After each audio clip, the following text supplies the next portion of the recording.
Welcome, everyone, to the April meeting of the Humanist Society of Santa Barbara. My name is Judy Flattery. I'm the current president of the Society. I'd like to introduce our speaker today. Our speaker today is Dr. Mark Juergensmeyer. He's an American scholar of sociology, global studies, and religious studies. His research focus is on the rise of religious violence around the world, including groups like ISIS and Christian militias that have been involved in acts of terrorism. He's also a distinguished professor of sociology and global studies at UC Santa Barbara. He's the founding director of the Orphaly Center for Global and International Studies at UCSB. He received his BA in philosophy at the University of Illinois, a master's in divinity, that's interesting, from Union Theological Seminary, and his doctorate in political science from Cal Berkeley. He's done graduate work in international affairs at Columbia. He's authored many books, including Terror in the Mind of God, which is shown here on this slide, and his latest book, God at War, which explores the dark attraction between religion and warfare, and I hear explains why religion needs war and war needs religion. His talk today is entitled Proud Boys and White Nationalists. Are they Christian terrorists? So with that, I'll turn it over to Dr. Juergensmeyer. Well, thank you, Judy. It's a pleasure to be with the Humanist Society again. I'm reminded that I spoke to you some years ago, probably about a similar topic with different items in the news. Because for the last 30 years or so, I've been studying the rise of religious nationalism and religious violence around the world and trying to make sense of it. You know, just a couple of days ago, I was contacted by a reporter from The Economist magazine in London. And she was doing a feature story on the rise of religious nationalism around the world. And she'd read a number of my works. So we chatted for a little bit. And then she said, but you know, what I really want to know is, what does religion have to do with all this? Are these really about religion? And I kind of chuckled to myself, and then we chatted some more, and that's what we're going to be talking about today. What does religion have to do with all of this, if anything? So I'm going to focus on the events of the last 100 days ago, actually. That's the January 6th uprising at the US Capitol, where there was an insurgency and assault by so what I want to focus on are the different groups that were associated with this uprising to try to understand a little bit of the character of the uprising and whether it's a unique phenomenon or whether it's part of something broader, something more global. That's the topic for our talk today. One of the groups was the Proud Boys. This is a character who's associated with the group, this is taken from that particular occasion. I try to figure out what FAFO stand for, and I apologize if I offend anybody by saying what it purports to stand for. It's to fuck around and you'll find out. Now, what does that mean? Well, I guess it means if you get involved in confrontation, then you'll figure out what they're all about. I guess that's what it means. Maybe some of you can clarify that for me. But at any event, it's an interesting group. It was founded by this guy named McGuinness, who's actually a Scot. He was born in Scotland and then came to Canada. He's Canadian. And he was a fairly reputable journalist. He helped to found Vice magazine, which is a pretty astute reporting organization, but he left them, or he was kicked out of that organization, in part because it was increasing white supremacist views. And since then, he's been sort of on the outs and helped to create this movement of Proud Boys. And the name itself is taken from the movie Aladdin, where he's proud to be a boy or something like that in the lyrics. But it's it has within it a deep strain of white supremacy, of wanting to privilege what a recent group of Republican politicians called that Anglo-Saxon culture, which is kind of curious because the Anglo-Saxons are basically a tribal group in Northern Europe, but at any event, it's been taken over as a sort of badge of, white supremacy. The current leader is this guy who's also interesting in that he's a Cuban by background, a Cuban American, Ernesto Torres, sometimes Torrio is his name is given. And you're wondering, why would a Cuban be a champion of white supremacy? Well, if you know Cubans, or if you've been to Cuba, which I have, and while I was there, I was particularly interested in Afro-Cuban culture. And the Afro-Cubans in Cuba find themselves extremely beleaguered. They say that, you think that racism is bad in the United States. At Cuba, it's really worse. And one of the reasons why the Cubans voted overwhelmingly against Biden in this last election is that they didn't want to be lumped in with blacks as a minority in the United States, because they think of themselves as white. They come from proud Spanish descendants, and yeah, Cuba was at the heart of the slave trade back in the day. But there's a real sense of racism and white supremacy in Cuban culture. That's the connection I make to it. So this is one of the groups. And with that implicitly, white culture and a privilege of Christianity is an element of that culture. I don't want to overemphasize that, but it's an issue that we'll come back to in just a second. I want to talk about a couple other groups that are very much a part of it. There are also the Oath Keepers. These are a militant group of former soldiers and policemen, again, mostly male. This strong male dominance, and implicitly a kind of patriarchy or patriarchalism that goes with that dominance of the organization. And again, a very strong emphasis on white supremacy and trying to hold to a notion of a very conservative notion of a tradition of a past in America, which, by the way, never really existed. I mean, America was not founded as a Christian nation. It was founded by deists, people like Ben Franklin and Thomas Jefferson, who had really no interest in church Christianity. They believed in kind of a natural law, the natural order. I mean, Jefferson said it in the Declaration of Independence. We're endowed by nature, capital N, nature. Why is nature with a capital N? Because it's a kind of divine force of nature that the deists identified with, and not Christianity or any particular religious tradition. But people like the Oath Keepers and other white supremacists like to imagine that there is a different past which never existed. And that kind of colors, that brings in a religious dimension or religious element. Another group are the QAnon people. And that's a very interesting and wacky conspiracy theory, supposedly purported by an anonymous member of the intelligence branch of the government who calls himself Q. And among his great prophecies is that there's going to be a great calamity at the end of times. Does this sound vaguely familiar? Yeah. It's an image taken directly out of millenarian evangelical Protestantism. And if you know anything about this subculture, which are huge supporters of Trump and overwhelmingly voted Republican this last election, there's this dominant strand of millenarianism, a feeling of the taking out of the book of Revelations that we're in the end times.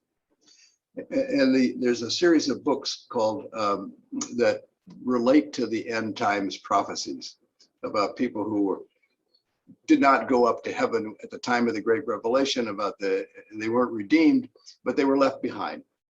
And so left behind, they had to deal with the Antichrist and all the forces, the calamities that come about at the end of times. And millenarian Christians believe that we're on the cusp of those end times. And that's exactly what the QAnon people were also describing. Didn't put it directly in Christian terms, but any evangelical Protestant knew exactly what they were talking about.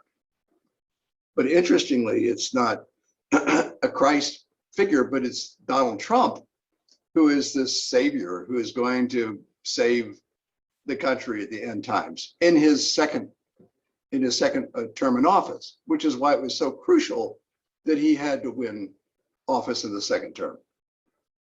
From that evil forces. And all of this is pitched in really very dramatic, stark religious terms. The forces of darkness and the forces of light.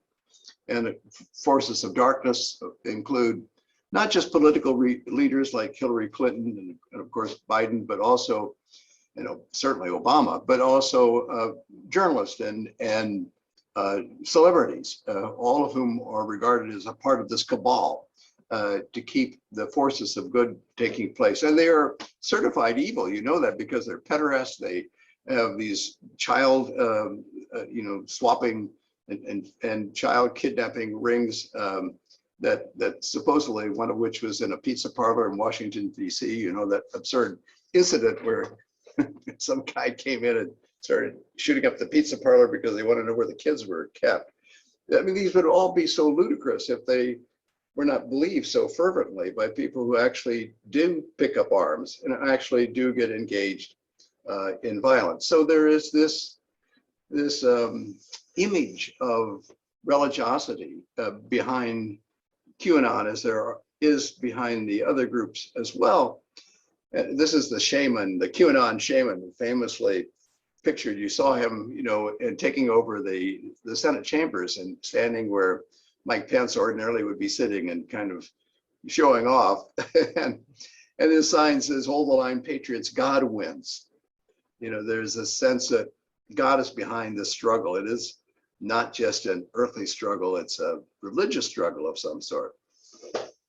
Now, there are overt religious symbols in that, somebody brought in a picture of Jesus with a MAGA hat on him. Okay, well, that's pretty direct. Somebody brought a cross. This is actually, I think, at the Michigan uprising, but there was also another cross brought in at the insurrection at the Capitol, U.S. Capitol. And these are, I think, the oath keepers saying a prayer before they go into battle. Again, invoking God, for their righteous cause. So there is this kind of religiosity that's on the cusp of their activities. It's not terribly overt in the sense that churches don't support these groups at all. I don't know. Not even the most strident evangelical churches. There may be some that directly support these groups, but these are largely lay organizations. They're not run by priests or ministers. They're mostly guys who feel very strongly about white supremacy and the dominance of Christian culture, which is very much a part of what they're promoting. And dominance of Christian culture means that if you're Jewish, sorry, and they take that as more than sorry. I mean, these are hideous sweatshirt logos. One celebrating the horrible camp during the Holocaust. Another one proclaiming that 6 million Jews were not enough to die in the Holocaust. I mean, just hideous to think anybody would think that's amusing or think that this is something you should, sport in public. But it shows the deep anti-Semitism. We also saw that in Charlottesville during the attack, the uprising there, where there was a strong anti-Semitic element to it, and a strong emphasis not just on white supremacy, but on Christian identity. Muslims also are, and maybe even more so, regarded as unwelcome in their vision of a white Christian, male-dominated, heterosexually dominated Christian culture. So what I'm trying to say is, when you think about what does religion have to do with it, religion can mean so many different things. religion can mean belief and piety. It could mean ideology. It could mean organization. Or it could also mean identity, simply kind of who we are. And so much of the religious uprisings around the world that I've watched and studied closely in the last 30 years have to do with identity, having to do with a sense of identity and purpose, and also politics and power. You say, well, these are not all about religion. Well, what is religion? Now we're getting a very complicated subject, because religion is an element of culture that is suffused in many aspects of life, and certainly in a public sense, those that are associated with public identity and political power. And this is certainly true of those groups that showed up on January 6th. They're part of a broader movement of discontent. And you can try to analyze in different ways why that discontent exists. What is there about the rapid changes, which globalization is very much a part? Changes not just in global culture, but in national cultures, including American culture, where people feel somehow the world is changing too quickly and they're left out. They're not a part of the party. They're not part of the multicultural fun that they see on television or in movies, and they're they're left out of those great changes. But it's not just in the US that this perception is happening. The rise of right-wing movements in Germany, for example, the AfD, Poland, even worse, Austria, even worse, France, Denmark, even. And these are all where Christianity is a part of the resistance. In Japan, there's also a nationalist movement where it's not Christians that are trying to promote, but it's the traditional Japanese Shinto culture that they're trying to privilege. But in the United States, it certainly has a religious Protestant millenarian characteristic.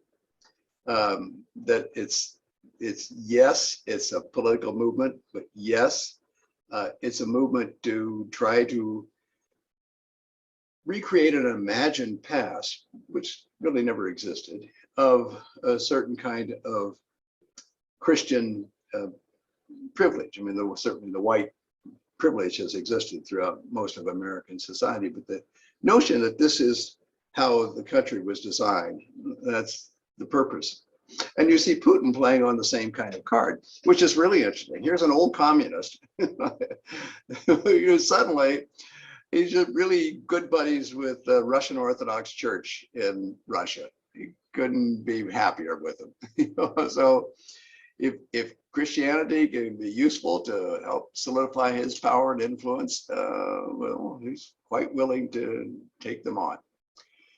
And then elsewhere in Europe, I've already said, it's not just a shoring up of political power, it's a rejection of what is perceived as new multiculturalism.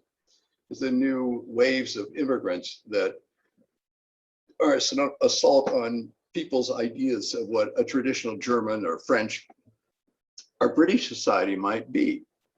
And so this idea of white pride is worldwide. It is not just an American phenomenon. And in England, with the Brexit, with Farage supporting the idea of Brexit, cheerfully chumming it up with Trump, the polls right after the Brexit vote showed that the two things on people's mind were issues of trade and feeling that Britain had been left out, excluded. Their laborers, the laboring community was deprived because of this global trade, and foreigners and multiculturalism, in the sense that Britain was just letting in all these people who are not really British and didn't belong there. Those are the two things that they thought membership of the EU gave to Britain that they wanted to reject. And those are almost visceral subjects. I mean, neither of them are really true in the sense that now we're discovering that the trade and the economy of Britain is really greatly damaged by their leaving the European Union. And the contribution of new immigrants is just terrific for Britain's economy and also for its politics. I mean, the mayor of London originally was from a Pakistan community. The new immigrants want very much to be a part of British culture and to be very proud of members of the society. So there's really nothing to fear, except there is the fear. There is that fear.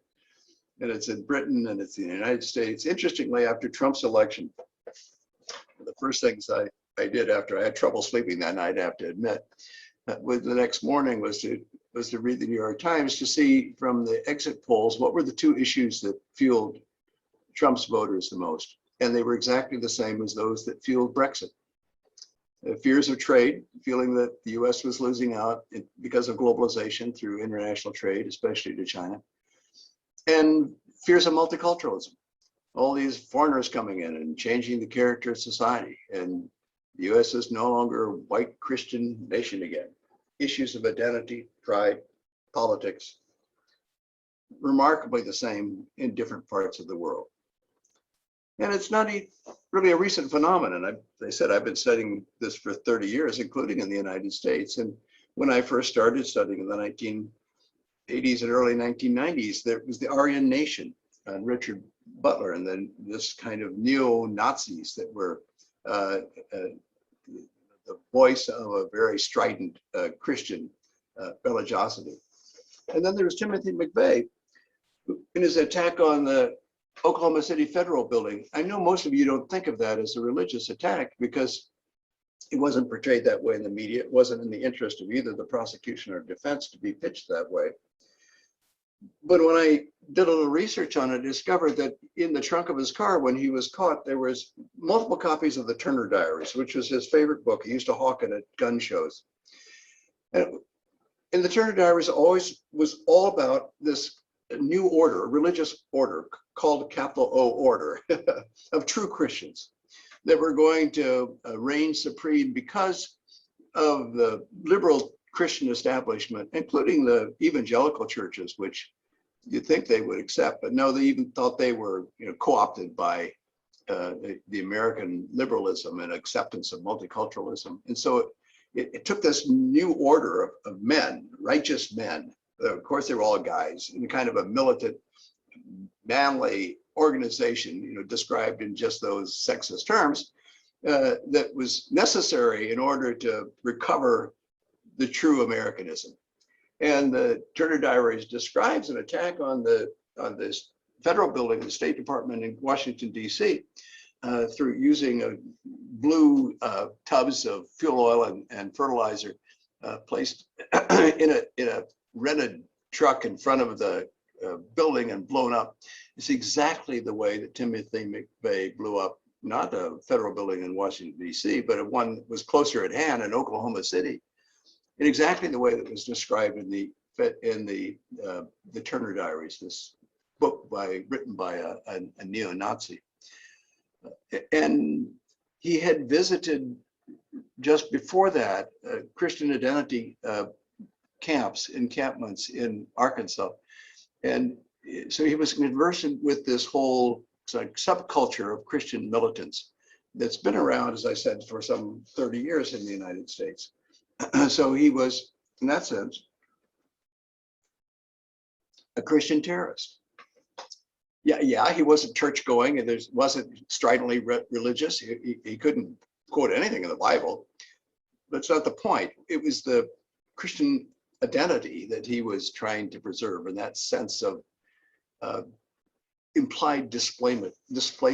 Exactly the same kind of approach taken by Anders Breivik, this guy in Norway who exploded some bombs in downtown Oslo, and then he went out to a youth camp and killed almost 100 kids who were part of a liberal political party, that were kind of training them for the future of Norway as a multicultural society. And that's what he wanted to add.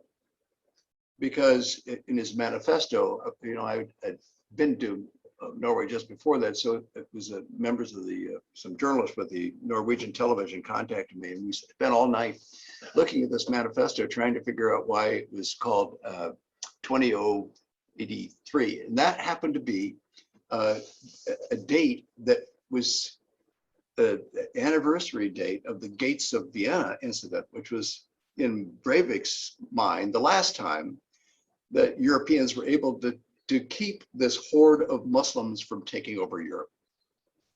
So in his mind, that's what he was trying to do, trying to keep those Muslims from taking over Europe. Now, he wasn't a church-going guy, no particular religion to him, and no obvious interest in religion in terms of practice or ideology or belief, other than identity. You know, this kind of rise of Christian identity is a part of the global rise of religious neo-nationalism, as I say, that I've been studying for some 30 years. And in my books on the topic, including this one, which is another in addition to the ones that Judy mentioned, on the religious challenges to the secular state, I identify really three elements in a global crisis to which these movements of religious nationalism respond: a crisis of authority, a crisis of identity, and a crisis of security. In a globalized world where everything is made everywhere, and and the media is global, you instantly are in communication with everybody in the globe. Who's in charge? The sense of authority, the sense of control, you feel that the world is now kind of at sea. We already talked about identity, particularly in multiculturalism. If everybody can live everywhere, which they do in a globalized world, then what about the whole idea of national cultures and national identities? And then security. How can you really be safe with all of these changes swirling around? And so I want to give three examples that fit from other parts of the world that fit into responses to these three issues, and we can then see how they might compare with what's going on in the United States. And one is what happened in Iraq after the U.S. invasion, following at the downfall of Saddam Hussein following 9/11, the U.S. invasion in 2003. And the U.S. government at that time thought, oh, it would be easy, it would just continue to be a secular country. But the problem was that after the Ottoman Empire, Iraq was really a kind of a mess. It was three different groups in three different parts of the country. There were Shia Arabs down in the southeastern part. There were Sunni Arabs on the west, and then there were also Sunnis, but they were Kurds, a different ethnic group in the north. Three really quite different groups. But the biggest conflict was between two groups of Arabs, the Sunnis in the west and the Shia on the east, next to Iran, which is also, of course, a Shia country, although not Arab. They're Farsi, they're Persian. So this was the issue, because the majority of the people in Iraq are Shia. They live in this fertile area around the Tigris and Euphrates River. I've been there many times since the toppling of the Saddam regime, and so I've come to know the area fairly well. When you fly over from Jordan, as I've done a number of times, there's all this desert, and then finally, finally you get the fertile area. That's where all these Shia live. So the Sunnis were just terribly afraid that they were going to be left out. I was talking with this guy in a refugee camp who told me that, the reason for the rise of ISIS, and before that Al-Qaeda in Iraq, was for Sunni empowerment, to protect Sunnis. It was a Sunni religion. And he himself was not particularly religious, but he supported ISIS when it came along because it was Sunni. He supported his own people. And so he saw it as a way of gaining control, gaining authority in a political culture that had marginalized him and marginalized all Sunnis, dominated by Shia. When I talk with people about, instead of talking about government control of Mosul, for example, when I talk with refugees from Mosul, they would talk about Shia control of Mosul. And how after ISIS came in, they didn't talk about ISIS being control. They said, finally, it's under Sunni control. So from their perspective, we're saying, why would anybody support these wacky, horrible ISIS people? Well, maybe horrible and awful, but they were also Sunnis, and they were giving jobs to Sunnis. They were giving them respect. They gave them an entry to power. They were horrible. There's no question about it. And the regime of ISIS was ideologically very strident in a religious way. The inner core of it believed in a military vision of Sunni Islam, where the Mahdi would come, the kind of the savior at the end of time, and the caliph would rise to power and become the caliph of the world. And that's what, of course, al-Baghdadi proclaimed himself to be.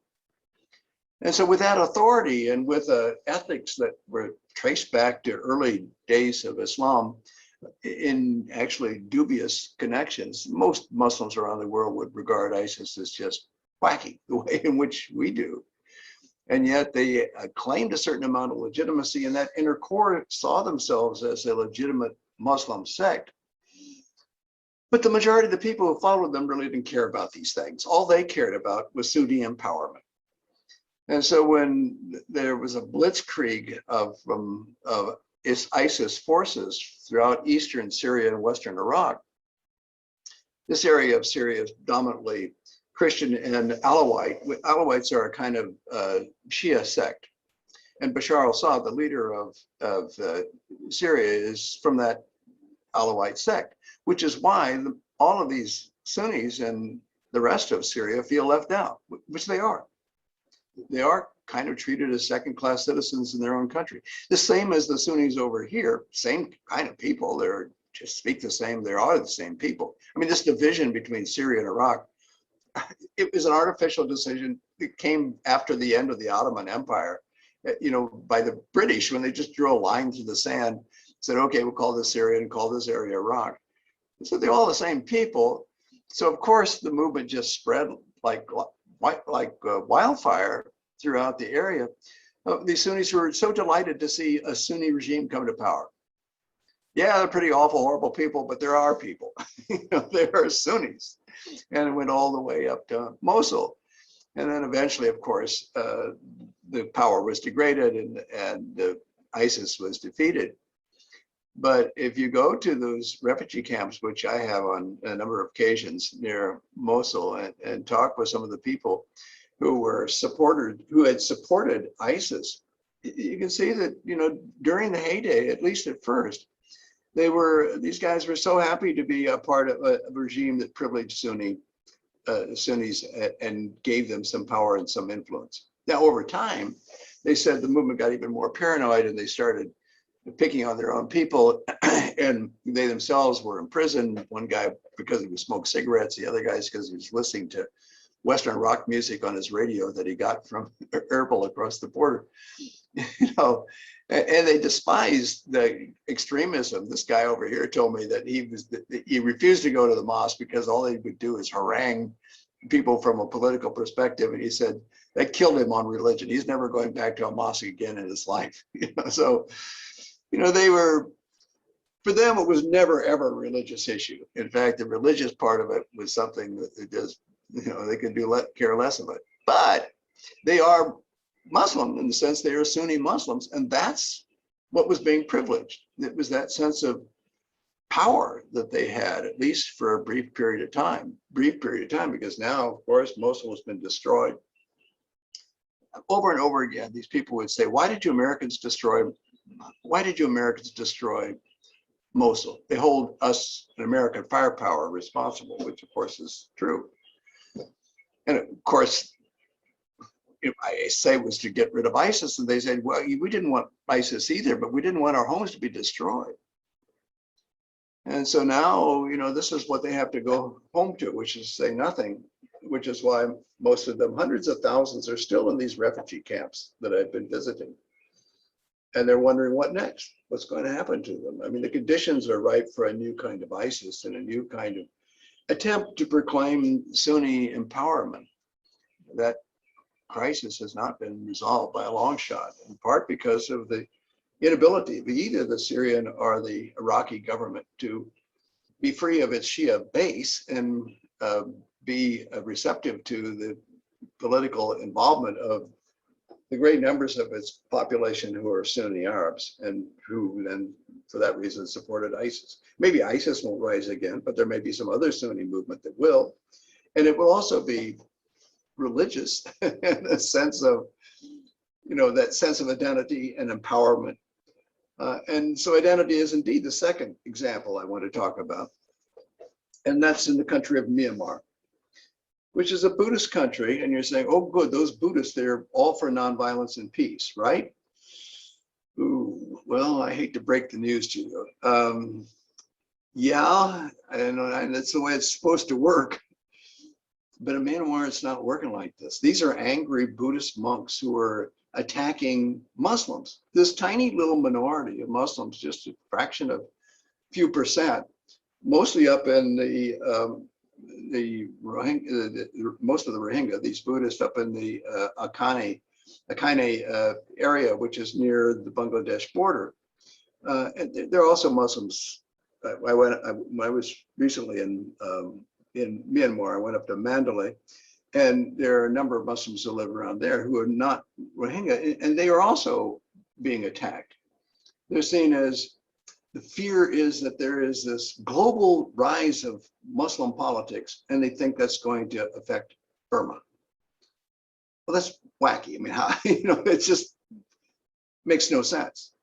I mean, originally when Myanmar, or Burma at that time, became independent, it had Christians from the north and east, tribal areas as part of the cabinet, Muslims from Rohingya people in the west. But over the years, and particularly after the end of the dictatorship, the military dictatorship, of course, recently it's regained control again.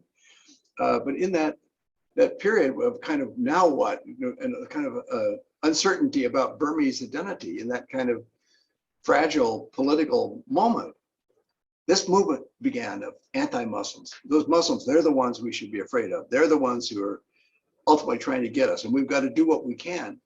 And what they could was horrible. I mean, they would move in, they would attack Muslim communities. This guy, Hashem Warata, was regarded as the prime monk, antagonizing the crowds and trying to get them to rile up against Muslims. And they would go in and they would burn their villages, and sometimes burning people alive. I mean, you've seen these horrible images of ISIS where Muslims were burning people alive. Here are Buddhists burning Muslims alive. What could possibly ever justify that? What kind of fear must people have? What a sense of, these are the police standing by, not doing anything to stop it. And of course, as a result, hundreds of thousands of Rohingya people leaving, trying desperately to save their lives. In many cases, they're stateless people. Other countries won't accept them. What to do? And they're in boats trying to land on shores where these Rohingya will not be accepted.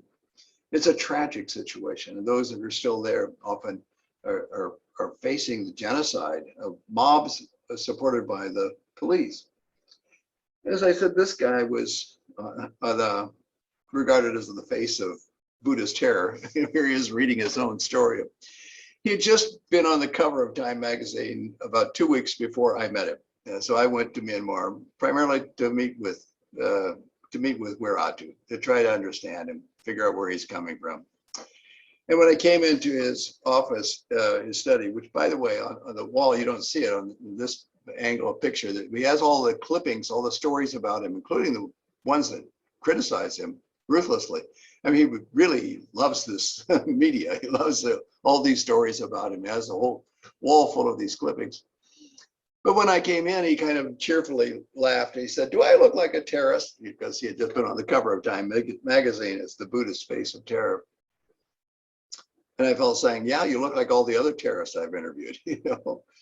Totally banal, which is part of the tragedy, that people who otherwise are decent people and or religious leaders can be capable of such savagery without really realizing it. I mean, he kept on saying Buddhism is not violent. We don't believe in violence. I said, yes, I know that, I know that.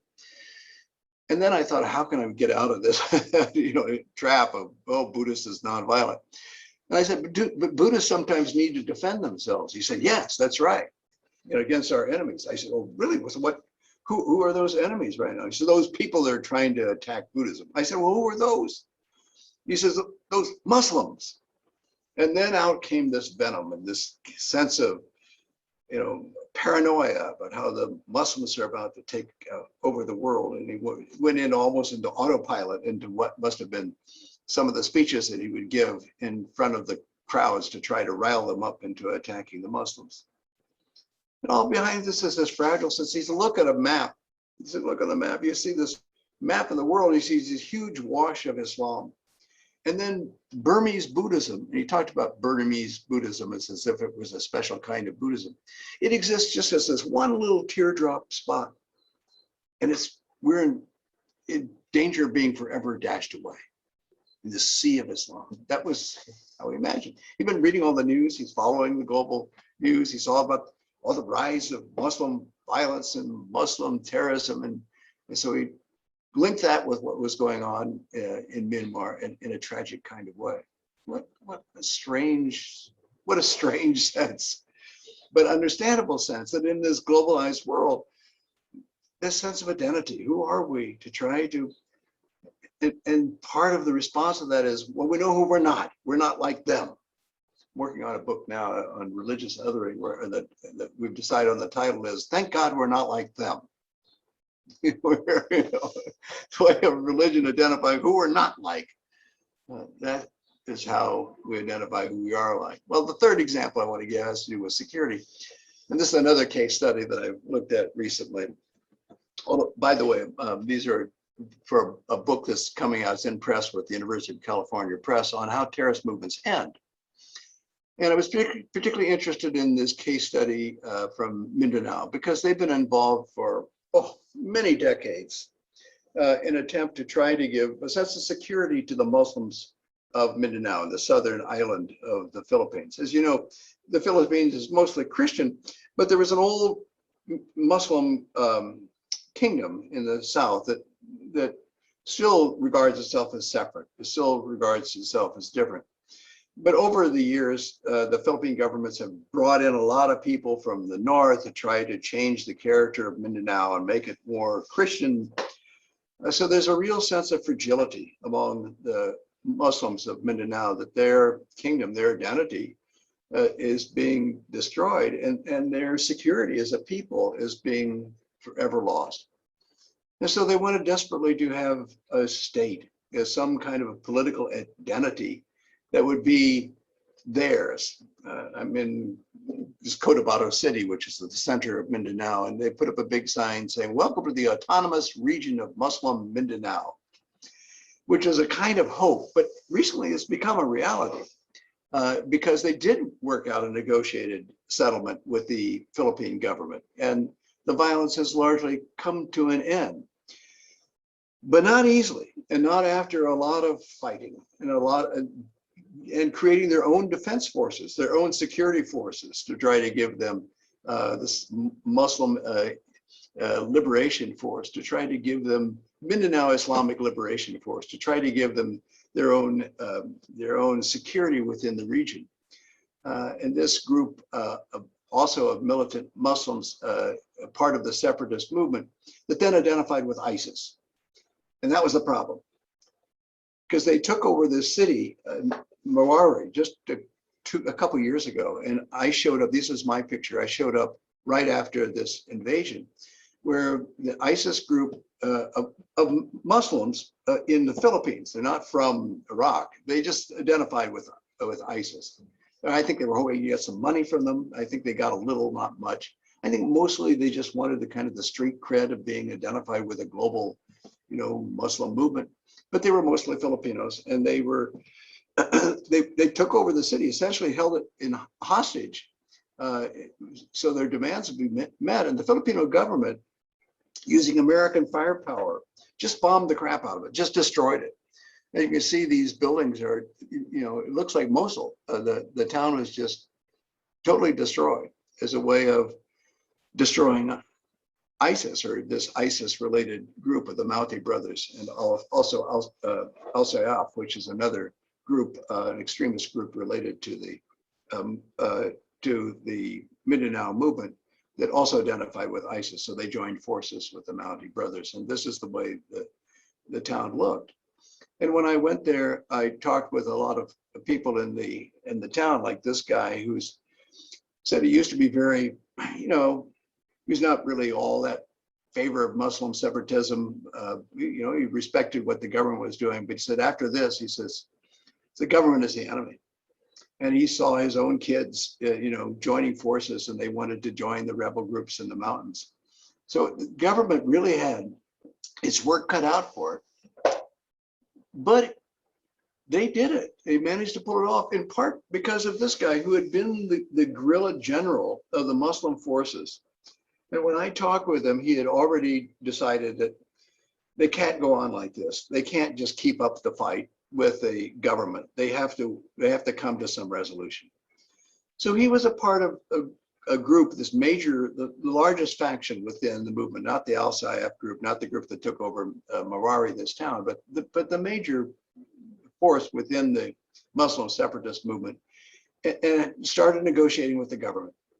And the government sensibly took them up on it, rather than just trying to destroy them totally, which has been the approach, unfortunately, the American approach many times, and the approach of both the Syrian and the Iraq government in dealing with the uprising of Sunnis. You would like to think they would try to understand the motives of the Sunnis and deal with that as a way of undercutting ISIS. There would have been other ways of dealing with that problem. And the way the Philippine government did it, I think, was very effective. They did try to work out a deal where this guy, this former general, Butch Malang, was able to reach out to the young people in the region and to talk with them and persuade them that there was a new vision of a Muslim Mindanao that they didn't have to fight for anymore, that they could simply take part in, they could join the political parties that was worked out in this arrangement with the Philippine government. And that is, in fact, what has now happened. In the last year or so, the Bangsamoro movement has taken over and created an actual entity, a political entity in southern Mindanao that is authorized by the Philippine government. They have their own force. The guys that I talk with are leading members, including Malang, are leading members of this new government that then provides an alternative to the fighting that occurred before. This is the old general, Butch Malang, in his office of the Coordinating Committee on the Cessation of Hostilities, the half of which is old army people from the guerrilla force, and the half of which is from the Philippine government. And they're able to work things out. It is, I include this because it's possible to see occasions in the world where reason works and where goodwill triumphs over strident opposition, to indicate that even in the most strident of these movements, there are alternatives and a possibility for some kind of resolution, which is not simply calamitous. And Cotabato City, as this sign says about their local high school, is a zone of peace.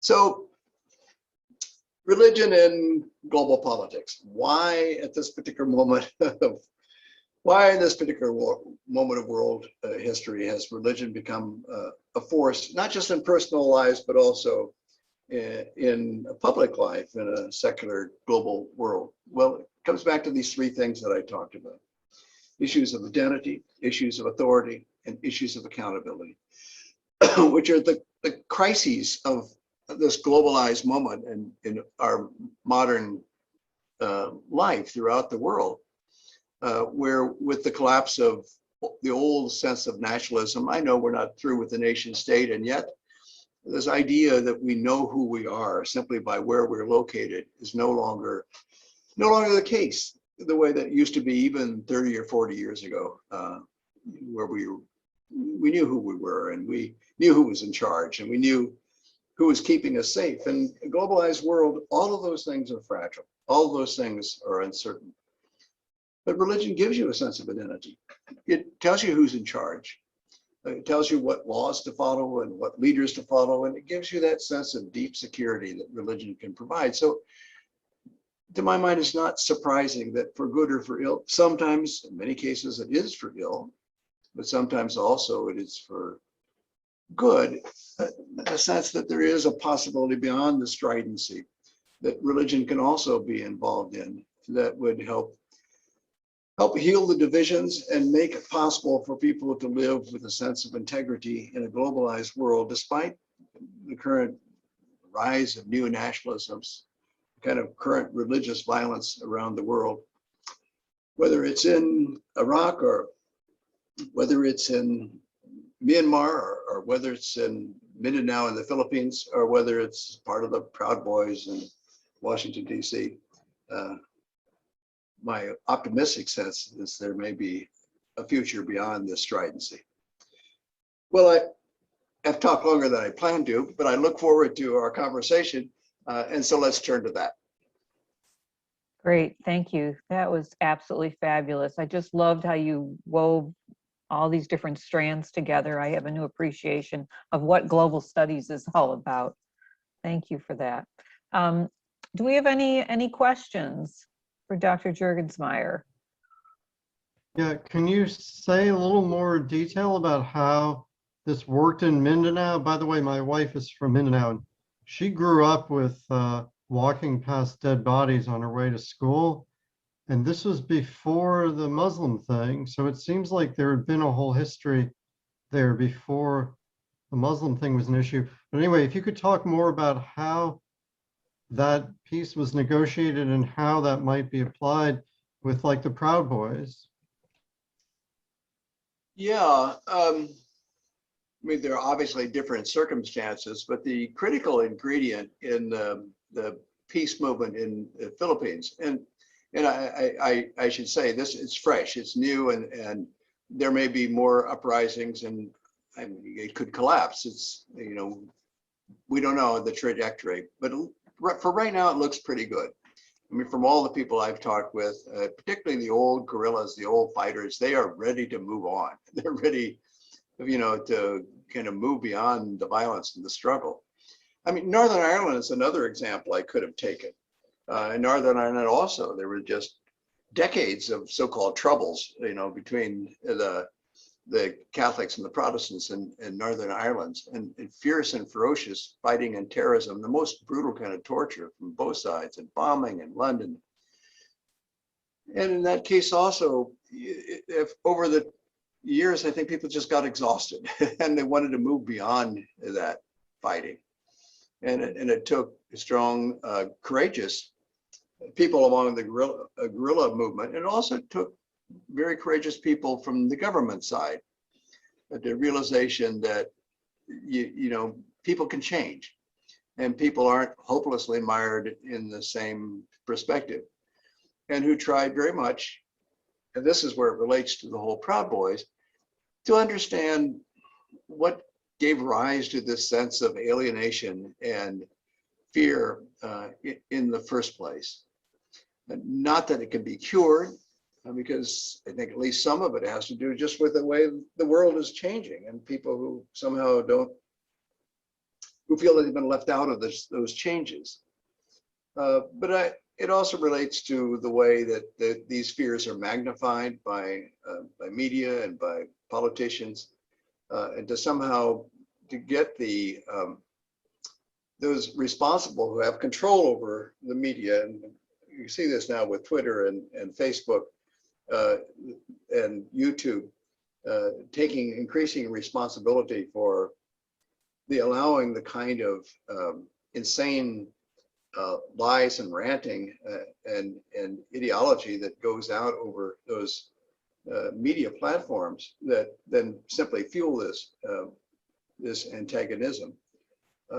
So all of these things are related.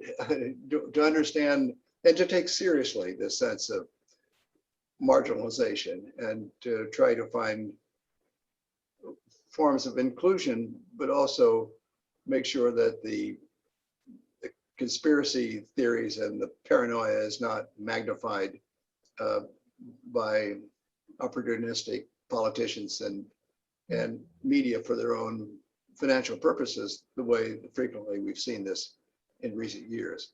And that will take government regulation, I fear, and some control and thoughtful responses from all kinds of citizens.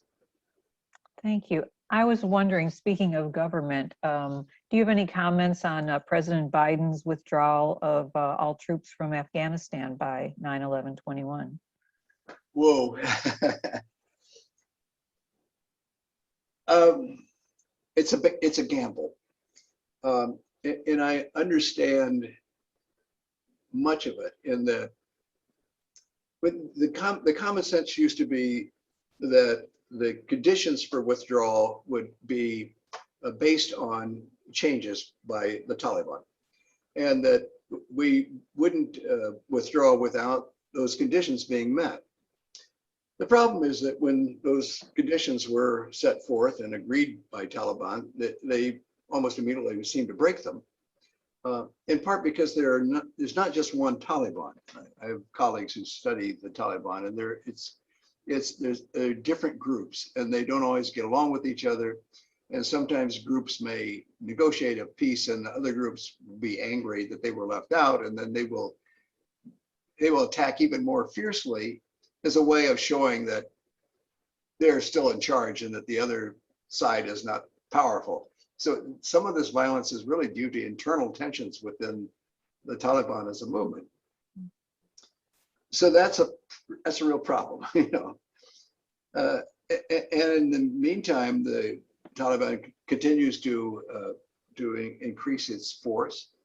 And so I think the Biden administration, I'm sure this was not a unilateral decision by Biden himself, but some of the best minds in intelligence and defense and the State Department came to an agreement that this was simply an unwinnable situation, and that the most humane thing is to get out and to announce a time and try to work with the Afghan government as much as possible. I mean, I've been working with them for 20 years to try to create a strong force and a strong government and a strong defense that would work against the Taliban. And if we haven't done that in 20 years, well, I mean, we do what we can in the next 6 months, but I understand the sense of futility, that at some point you simply have to decide, well, this is not working. And there's also the problem that American presence itself is causing a lot of the problems. And I know this from having been in Pakistan a number of times. I haven't been in Afghanistan recently. When I lived in India, and I lived in India for several years in the Punjab when I was much younger. And I loved going to Afghanistan at that time because Kabul was such an interesting and modern country. I mean, believe it or not, back in the 1970s, early 1970s, they were modernizing, and the women wore skirts, and they were involved in education and all of these things that you can't imagine is possible now. And under the Soviet supported government in Afghanistan, that's the direction we were going. But if you watch a movie called Charlie Wilson's War, you can see the role that American politicians had in changing that war and giving anti-aircraft power to the Mujahideen who were fighting against the Soviets, and made it possible for the Muslim militias to win in Afghanistan. We helped create that government, sadly. And then, of course, now the Taliban is the successor of the Mujahideen, some of the same people. And now it's the US that is their target. But one of the reasons why they stayed strong, including in Western Pakistan, where the Pashtuns also have a large number. The Pashtun community, which is the base of the Taliban, is on both sides of, again, the stupid British drew lines right in the middle of an ethnic group. Pashtuns are both in Pakistan and Afghanistan. And so the presence of the U.S. military really is a major recruiting method for the Taliban.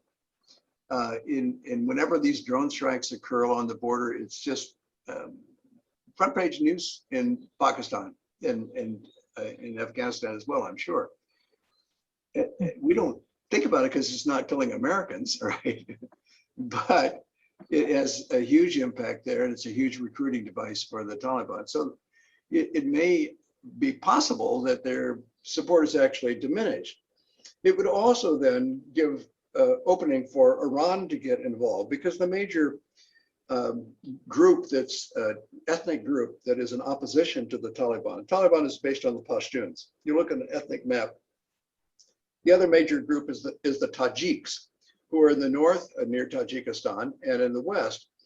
Tajikistan, you may not know, is Persian. I've been there actually. Oh, okay. Well, you know, Dushanbe in Tajikistan has a major center for Persian culture, because they are ethnically Persian. And so the Iranians, they're Sunni rather than Shia, but they're still Persians. So the Iranians have a connection there with the Tajikistan, with the Tajiks, and would support that movement. Pakistan also has a major interest in making sure that their neighbor is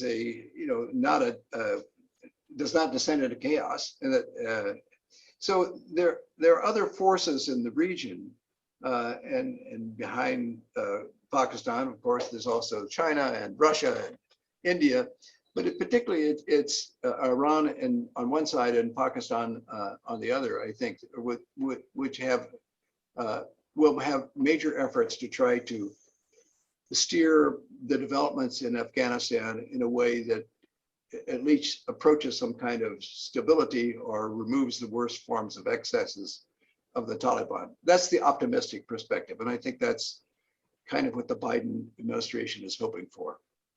Thank you. Any other questions? Do you want to comment on the Sikhs? You said you lived in the Punjab. Are they, what's happening with the Sikhs? Are they still, in terms of oppression or anything happening there?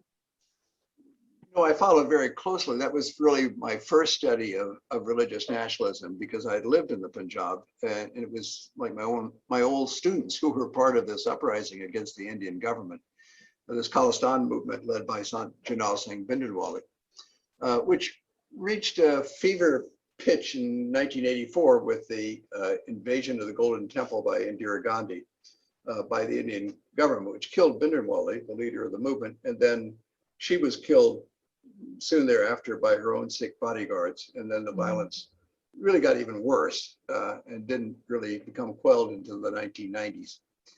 But that movement of separatism was never a realistic one. I mean, that's what started me in this whole study, because what's so interesting about so many of these movements of religious nationalism is that they're quixotic. It's not like there's a real possibility of I mean, in case of ISIS, that's remarkable. They actually did create, a government on the ground, but that's the only one. Al-Qaeda never even had plans for a government. It was just global conflict, global war was what they had in mind. The Christian nationalists in the United States, I mean, some of them with whom I've talked talk about, well, maybe they'll start off with some of the states, maybe Mississippi or one of the Dakotas, and make a Christian culture out of those, and then things will spread in the United States. Well, that's kind of unlikely. And others like Timothy McVeigh thought that, well, if they just give a demonstration of conflict, that then there will be a rise up. It's just like the Turner Diary described. That people will rise up all over true Christians and take over the government and make it into a Christian government. Well, how realistic is that? What I'm saying, these are imagined wars, which is promote another book of mine behind my book on religion and war, which you showed, a book called God at War. It was just so fascinated with imagined wars and how powerful this image of warfare is, even when it's wildly unrealistic. but how it can descend upon a people, often groups of people, and somehow make sense for the moment. So you had whole communities in the Punjab ready to go to war, or whole communities of Sunni Arabs in Iraq. I mean, people I talked with were sensible people, you know. They're not crazy people, they're just normal, ordinary people who got swept up into this idea that there was some cosmic war. And alas, this is true of a lot of people who were in the insurrection of January 6th. They were somehow reasonably normal people that just got swept up. You know, they began believing all this stuff, and there's this mechanism, as you know, on YouTube and on Facebook, where you start watching one thing and then it will keep on feeding you more stuff like that. And so you kind of descend into a rabbit hole of increased, you know, this is the world.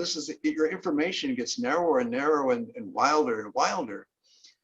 And so otherwise normal people get kind of wrapped up into this, and then they said, and then they think, okay, my time has come. The clarion call has come. We should come to Washington and take part of the revolution. We're going to change the world. Well, that was never realistic. That was never possible. But yet, in that feverish imagination, that imagined war, everything is possible. It's a remarkable thing. Yeah. And then it reminds me of that quote. I don't remember who said it, that it's easier to fool people than to convince them that they have been fooled. Alas, that's true, because then no one wants to be humiliated. And so to accept that this was all a fake in the first place, to accept that Biden really did win the election fairly and there was never widespread fraud. I mean, to accept that, if you have accepted all of these other conspiracy theories and so forth, is very difficult, because that's an enormous loss of faith and a loss of face to your friends, to your neighbors, and to yourself. So, yeah, you can see why it's so powerful. In the chat, DLJ, who's calling in from Australia, says that it was Mark Twain who said that. So. Oh yes. Can you monitor the chat? I haven't been able to do so because I haven't seen questions in the chat, just lots of comments about Q, about the oath. The oath they claim to keep is the one people in the military take. They recruit heavily from the military things as oath keepers to defend the Constitution. And it says, of course, they do no such thing. They want to feel legitimate. People pick on, grab selective parts of the Constitution and selective parts of the Bible to justify their actions. These are very helpful comments. I Yeah, it says, indeed, they do feel legitimate, but it's intellectually dishonest. If God's with you, who can be against you? Yeah, it's terribly empowering.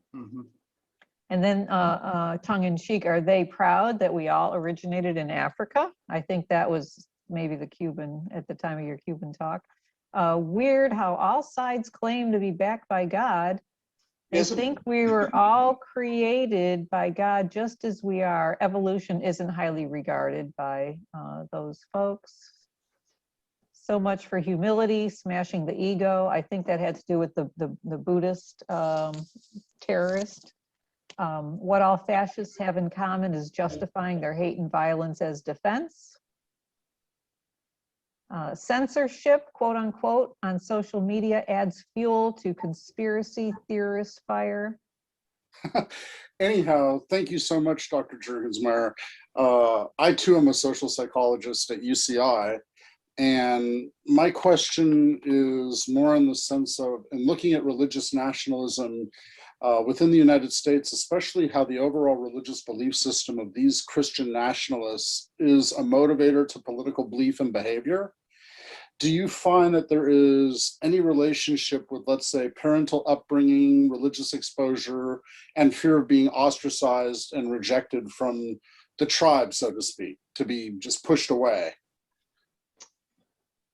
Yeah, I'm a sociologist by background, not a psychologist. So I'm more prone to look at the kind of shared social perceptions of reality and a shared sense of belonging than individual pathology and a feeling of marginalization. But I'm sure there's a link uh, because what I've discovered, for example, in Iraq, where if you feel like your society is marginalized, you feel like you yourself are marginalized, and there's probably no more powerful emotion, I think, particularly for men, than to feel humiliated, to be dissed, in the words of rap music. So to feel like the Shia are basically sticking it to you, and that not just your community of Sunni Arabs, but to you personally. And I expect the same, well, I know that there's the same kind of feeling among those people who support the kind of right-wing extremists in the United States. The reason why I say I know that is that I'm not from California. I'm from a rural area of Southern Illinois, part of Illinois that's close to Arkansas and Kentucky. That's Trump country. And I still have a connection. I go there quite a bit. I have a brother who still lives there, and who died just recently. And I went back for the funeral, and I met with a cousin I hadn't seen from Missouri that I hadn't seen in years. And she said, "I understand you're living in California. What do you do there?" And I said, "Well, I teach." And she said, "Oh, what grade?" And I said, "Well, actually, I teach in college." And she said, "Oh, you're a professor." And her face brightened. I said, "Well, yes, that's right."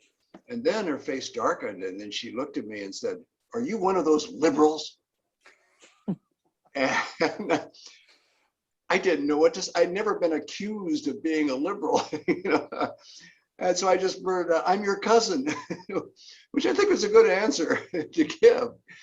But then, ever since I've been thinking, what did she mean by that? What did she think this liberal was? This kind of, what kind of world did she live in where there are these evil people called liberals who are putting her down, who are kind of dominating the airways and the politics and having these wonderful parties, and she's not welcome. She's not invited. She's left out of them.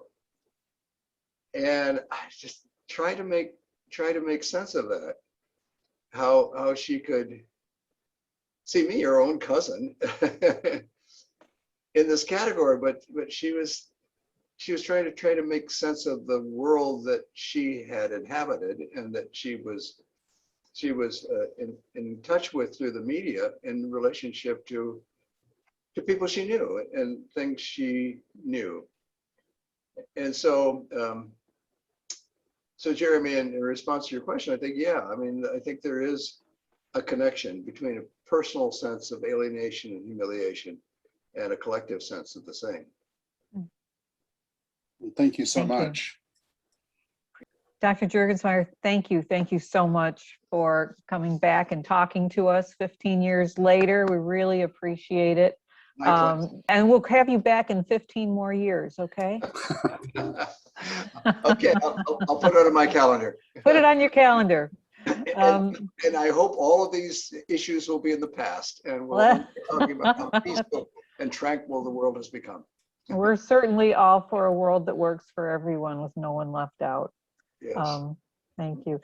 All right, let me share my screen and a few more announcements, and then I'll let you all go. So again, thank you. Our new board takes effect July 1st, so we'll be sending out ballots. In order to send out ballots, we need names on the ballot. If any of you have been thinking about running on the board or participating on the board, taking on a leadership role, now's the time to raise your hand and let me know, and we'd be happy to have you.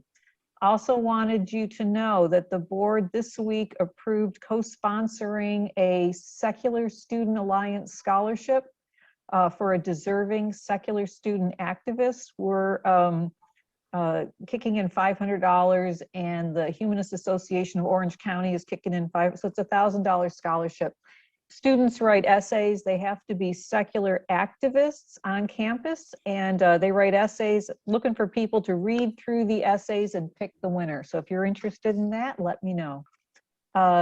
I also want to let you know that reminder, May Day for Humanity. We are co-sponsoring that along with the Free Thought Society and Recovering from Religion and these other organizations. It's going to be Thursday, May 6th from 4 to 7 p.m. It's free on Zoom. It's a fundraiser to support secular homeless shelters and secular food banks. There's a lot of performers and special guests in this 3-hour event. I heard that Penn and Teller were doing a special recording for us just this week that they were sending in for that. And if you have any items to donate for the auction as part of the fundraiser, Nan Cisney is coordinating those. Then in May, Hank Pellicer is going to be speaking to us. He's the director of the Humanist Global Charity. We were just talking about global issues. Good segue into how can we help? What can we do as humanists? And he'll be here Saturday, May 15th, and talking about Humanist Global Charity, who they are, what they do, current focus, and projects. Finally, I wanted to remind you that Marian Shapiro, who's I see is here today, is going to be leading a book discussion on Saturday, June 5th at 3 p.m.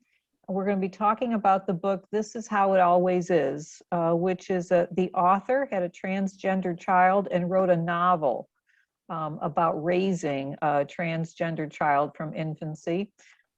The idea is to learn more about this, develop more empathy, more understanding of what the issues are in transgender life and issues, which I think is very apropos. I've been hearing on the news all week about these bills about banning transgender women from girls' sports and things like that. Apparently it's another big divisive issue. So makes sense to learn more about it. So, and that'll be moderated by Marian June 5th. We're telling you about it now, so you have plenty of time to read the book. So thank you all for attending. Dr. Juergensmeyer, thank you again for generously sharing your time and knowledge and experience with us.